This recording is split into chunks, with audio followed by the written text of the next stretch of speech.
Okay, so if this is going to be your reading, you will automatically know it. Let's just see what is coming. क्या आ रहा है आपके लिए? Okay.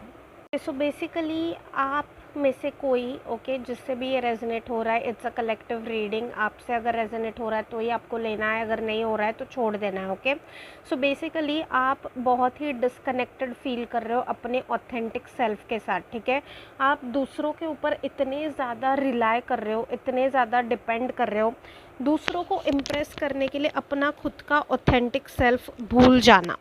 ठीक है, ये एक इंडिकेशन यहाँ पे स्ट्रांगली आ रही है मुझे कि एनर्जी ऐसी है कि आप अपने आप में कॉन्फिडेंट नहीं हो.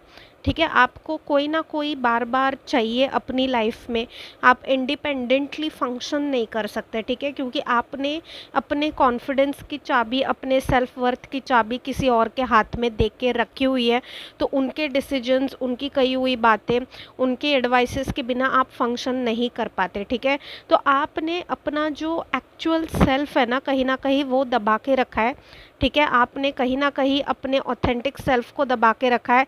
इसकी वजह से आप इमोशनल फुलफिलमेंट से दूर हो. ठीक है, कंप्लीट फुलफिलमेंट से दूर हो. कोई तो एक ऐसी चीज़ है आपके लाइफ में जो मिसिंग है. ठीक है, 9 ऑफ कप्स, 10 ऑफ कप्स से एक कार्ड पहले होता है, राइट. लेकिन एनर्जी मुझे यहाँ पे यही फील हो रही है कि आपने अपने आप को किसी और के ऊपर इतना ज़्यादा डिपेंड कर दिया है खुद से. ठीक है, आप इंडिपेंडेंस से घबराते हो, खुद के डिसीजंस लेने से घबराते हो. आपको ऐसा लगता है कि आपका जो रियल सेल्फ है, जो आपका ऑथेंटिक सेल्फ है, उसको लोग एक्सेप्ट नहीं करेंगे, उसको लोग अंडरस्टैंड नहीं करेंगे. इसलिए आप ना बहुत पीपल प्लीज़र बनने की कोशिश करते हो, लोगों को इम्प्रेस करने की कोशिश करते हो, लोगों के हिसाब से अपनी पर्सनालिटी बनाने की कोशिश करते हो. इसकी वजह से आप जो हो ना, इंटरनली हमेशा डिससेटिस्फाइड ही रहते हो. इसकी वजह से आप लोगों को खुश कर देते हो लेकिन खुद कभी खुश नहीं रह पाते.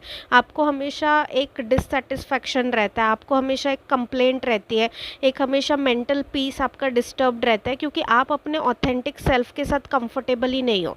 ठीक है, आप अपने रियल सेल्फ के साथ कंफर्टेबल नहीं हो. आपको लोगों के ऊपर ज़्यादा डिपेंड रह के, लोगों का वैलिडेशन लेके, एक वो जो चीज़ आपने अपना एक पैटर्न बना के रखा हुआ है, आपके स्पिरिट गाइड्स चाहते हैं कि वो पैटर्न आप अभी बदलो. Okay, so take it as a guidance if it is resonating with you. अगर आपसे रेजोनेट हो रहा है तो इसको सीरियसली लीजिए, क्योंकि जब तक आप ऑथेंटिक नहीं हो, जब तक आप अपनी मर्जी से अपनी पर्सनैलिटी में नहीं हो, तब तक आप खुश नहीं हो सकते. Okay, so receive it with positive mind. I will be seeing you all next time. Until then